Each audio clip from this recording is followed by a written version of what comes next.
Alright guys, welcome back to Two Angry Ducks. This is our new segment that we're calling Monday Night's Watch. This is when we talk about what happened in Game of Thrones on Sunday.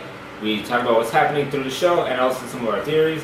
On my left I have John, on my right I have Alex, who are going to join me tonight for this discussion. That's right! Right! Now, as we all know, Game of Thrones has been out of the game for entirely too damn long, so they could film some winter scenes, which we're glad is finally here. And overall, I thought it was a decent episode. I didn't think it was anything to sing home to the cows and the crows and to start, writing off letters to ravens throughout the land. It was so great. But it was a good Peace Place episode.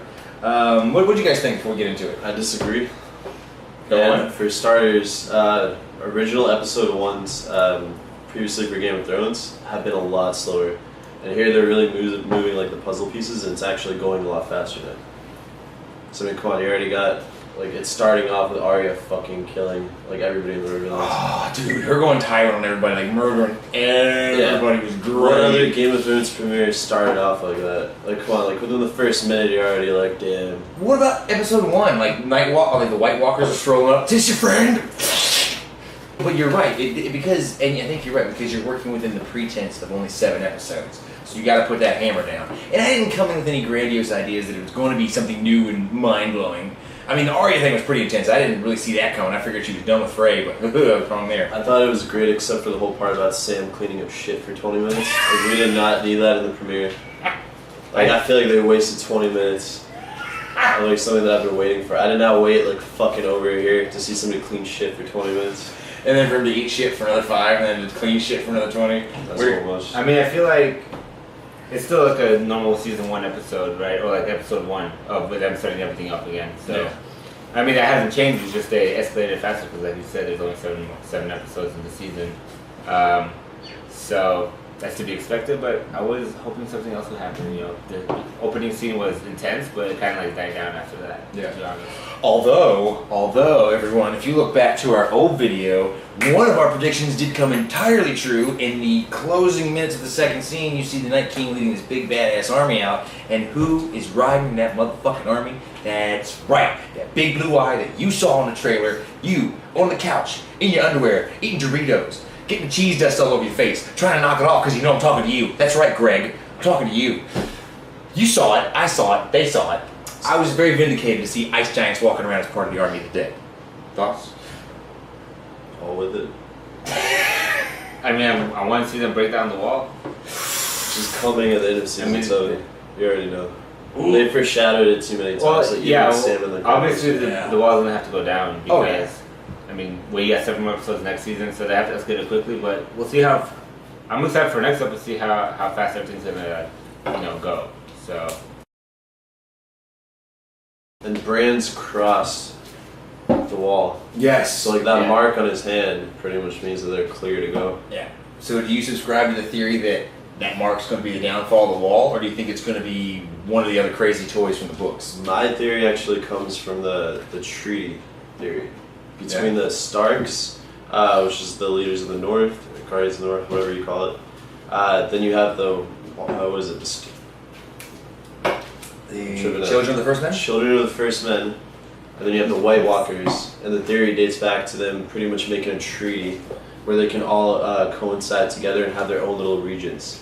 And then recently it's been broken because they let wildlings live past the wall, which was supposed to be the White Walkers' territory. And then it had the ancestor of the Stark that was actually married to a White Walker. Oh, the not the Night's King, but the Night King. What did they call it? The original Night King, yeah. Yeah, who married the corpse bride. So now they broke that treaty. Now they have the right to go past the wall and get vengeance. So you think that's the White Walker's motive? White Walker's motive, yeah. That's why the White Walkers want to go past the wall. Because they want to get revenge now against everybody else who's done them wrong. And I feel like that might have some correlation with that moment where Jon and the Night King had that little face-off to each other. Okay. Something to that. So, do you think they're going to break through the wall before Jon gets there? Or do you think they're going to fight? I think it's going to be right at the end of the season. The magical spell or whatever is holding onto the wall is just going to break. You're just going to see it come crumbling down. And that intro where we see the Night's King on the horse and he's bringing Storm along with him. That's what's going to go on. Gotcha. He's just gonna bring it right behind the wall.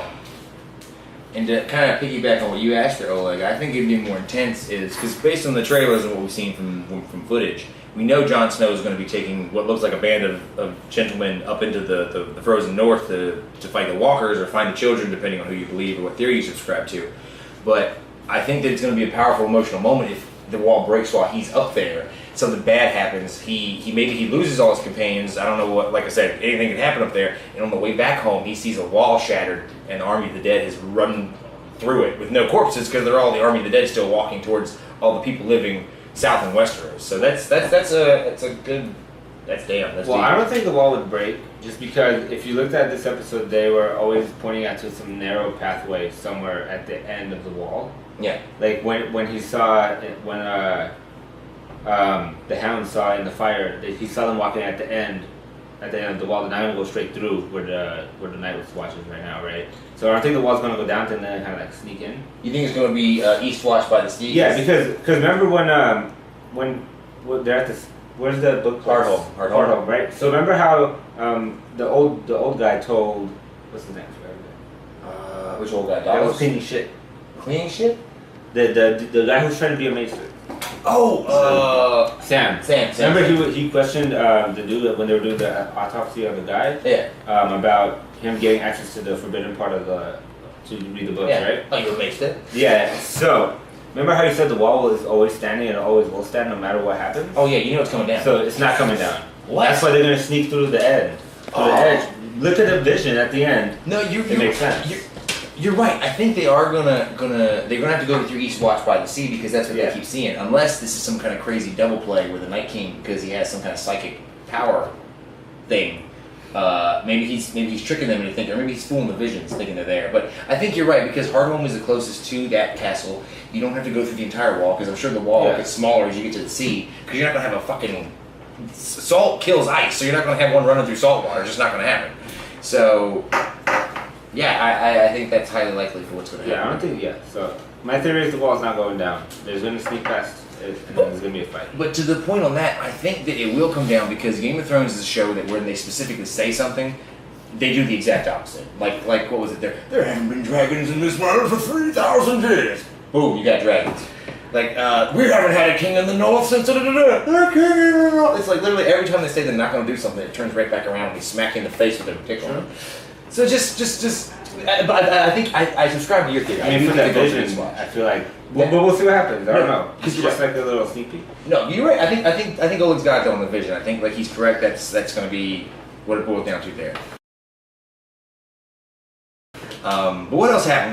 We got like Arya doing the freaking Frey bash, and then she goes in and runs into the most awkward freaking cameo in Game of Thrones history with Edward Sheeran singing a song from his new album, which she questions him about, and then just mentions, "Oh, you would have heard it's new."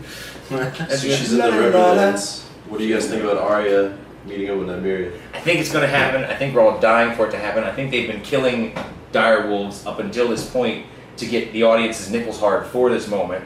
Because as soon as you take away all the direwolves, when you throw one back, and not only a regular direwolf, but like a freaking a super predator, I got all my freaking pack behind me direwolf. It's going to make everybody just explode into a pile of goo when it happens. So you think she's going to get attacked by? Oh, she's not getting Lannister force. She's gonna get attacked by Ed Sheeran. Well, There's a reason why the wolf has to come and save her.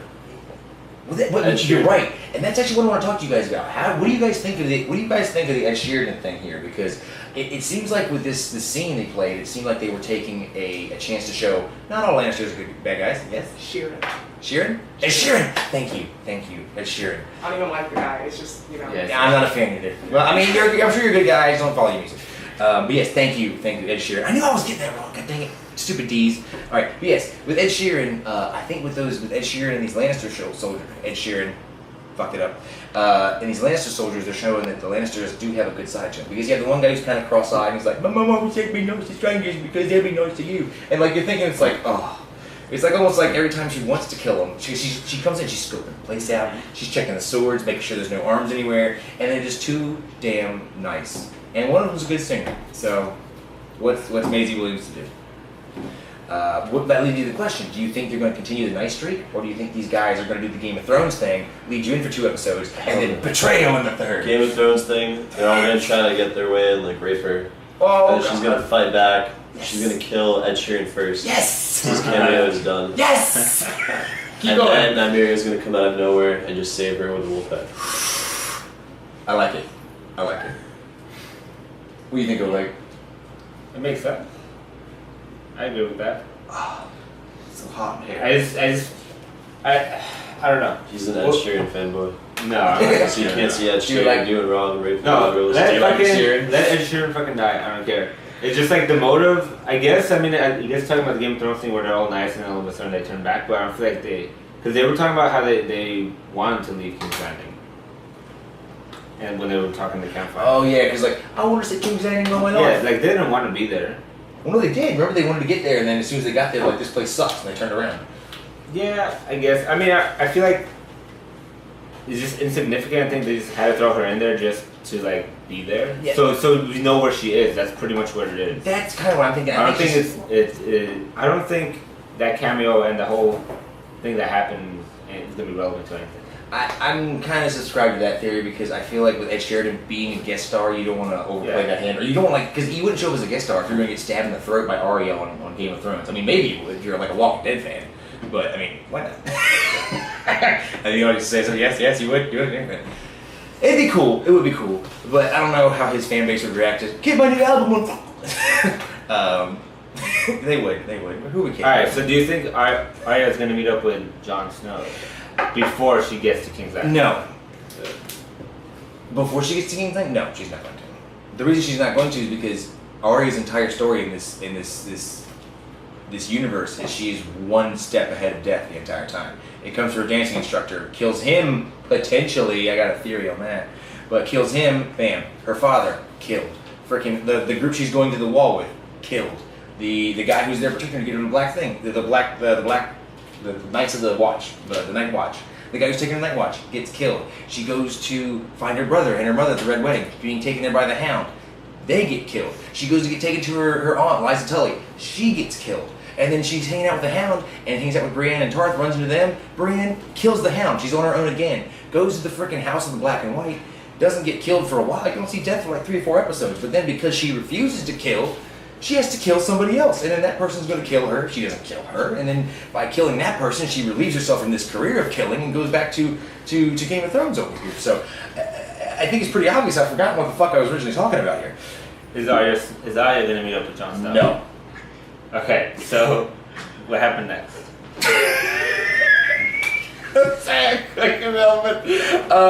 Yes. No. Arya's not going to meet up with him because I think they're going to pass like ships in the night. I think that what's going to happen is Arya is going to come close to seeing Jon Snow, like so close that it fucking hurts. Like closer than even Bran, like hiding in the woods in season 3, looking on the like looking at Jon Snow, be like, "We have to go if we're going to get to the Three-Eyed Raven." And they're like, "Okay, fine, hold on."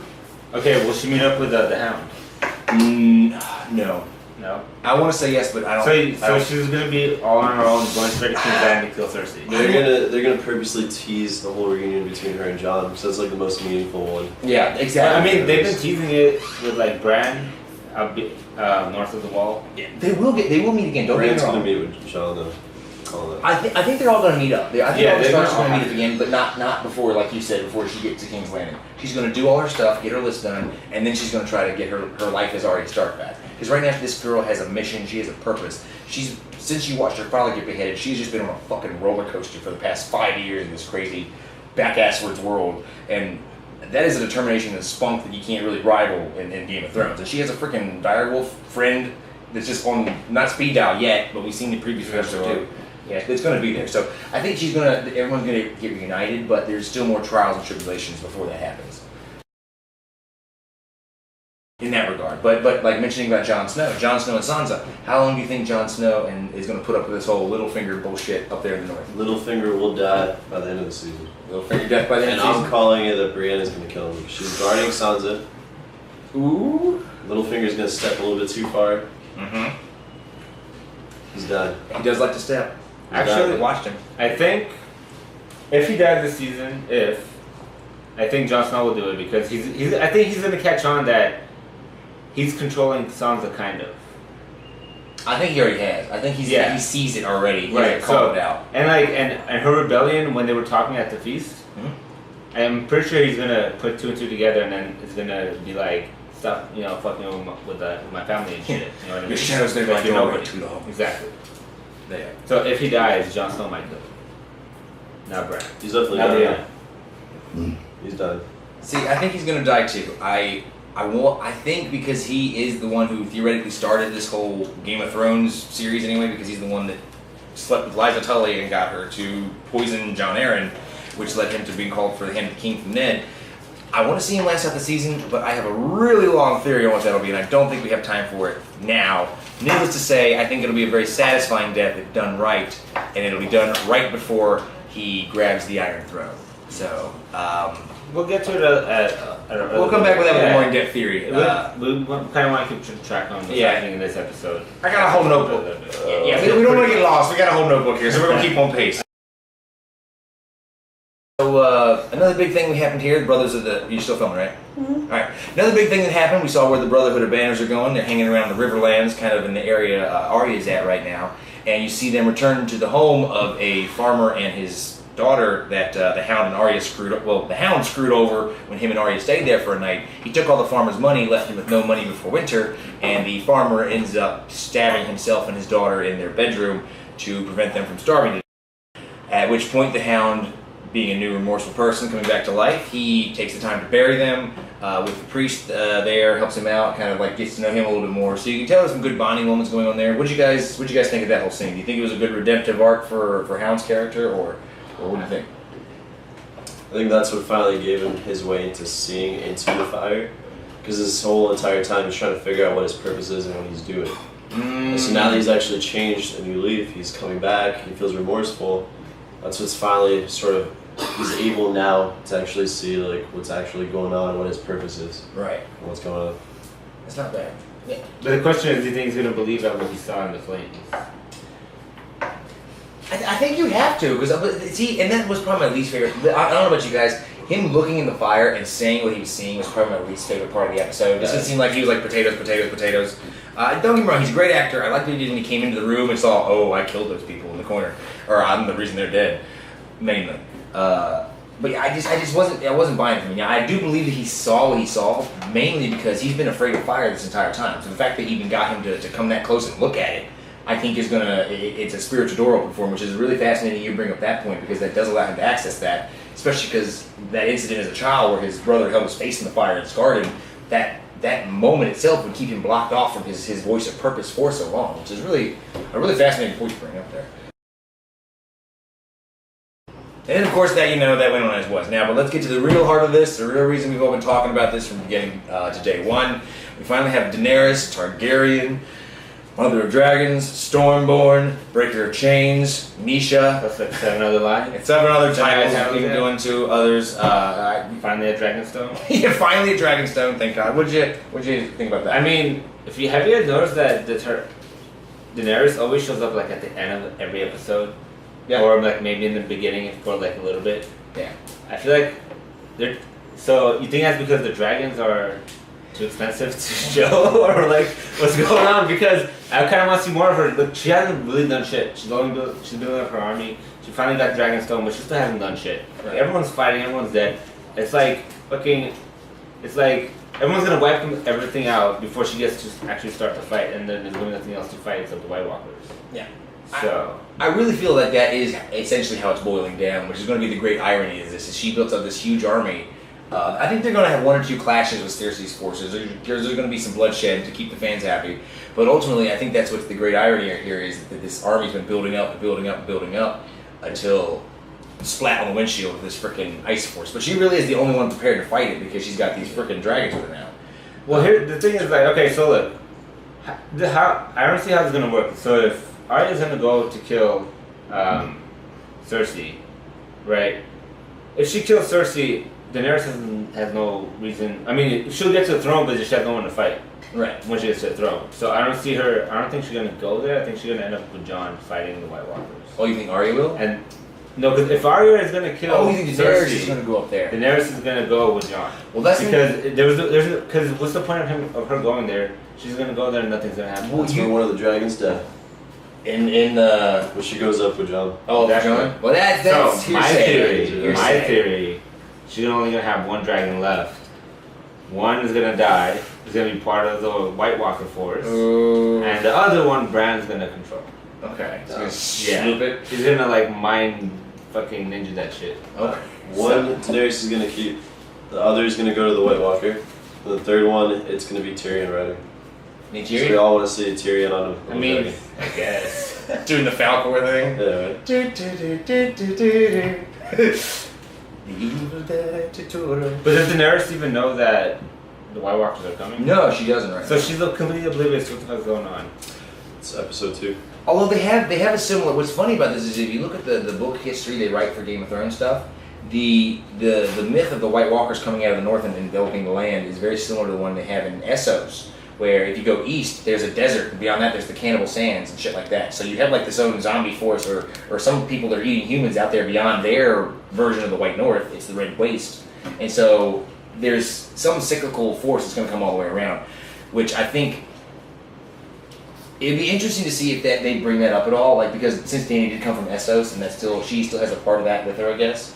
I wonder if they go back to Dario at some point, and maybe that's the way the season ends: is that you have the White Walkers attacking from here, and then you go back to her and the second sons like guarding that city or whatever. And all of a sudden you see instead of freaking a snowstorm coming, you see like a sandstorm coming, and all of a sudden you have these like whack ass fucking monsters and shit crawling out of the sands, killing people that way. And then you like realize, oh no, we need direwolves because direwolves breathe ice and they're the only things that can stop them.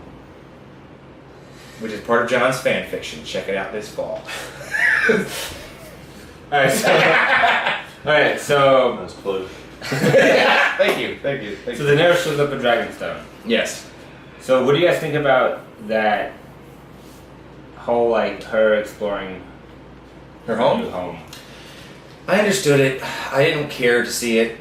Same thing with Sam. Like, you wasted time fucking showing him eating and shoveling shit when you could have showed more things. And I get it, it's a powerful moment. It's the first time she's ever physically been home, because if you look at her story, she was born running away from that city on a ship. That's how she got her name Storm. She was born on a ship at sea, escaping there. So she's never actually been to Westeros, the place she's been trying to conquer. So I understand it's a big moment, especially because that's like, and I think the Dragonstone is the last true Targaryen-built place in anywhere, aside from Valyria, which has been destroyed, of course. Yeah, the one that's the place with the grayscale is, right? The guys with the grayscale? Yeah, Valyria with the Okay, guys in Grayscale. yeah. Yeah. So that's the last place of real Targaryen heritage. So she's just walking through and kind of rediscovering herself. I understand they had to do it. I think they did it respect. I think they made it fairly brief. It's one of those things. I know we needed to have it, but it's another reason this episode I was kind of meh. Not even meh. It was a good episode, but I'm like, I feel like I've been running this race for 7 years, and I'm just trying to fucking cross the finish line, and every time I get there, they move it back a few more feet.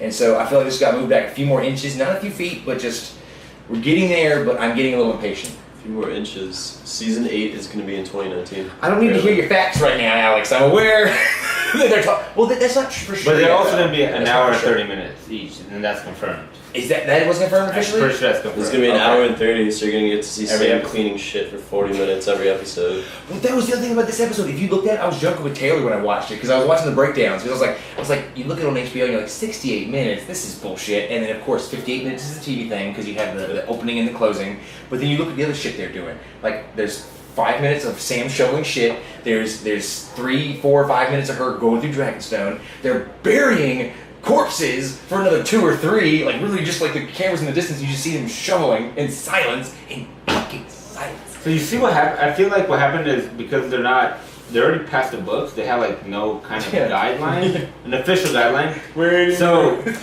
they're- awkward turtle. first of all, they don't have time to have all these fillers of Yeah.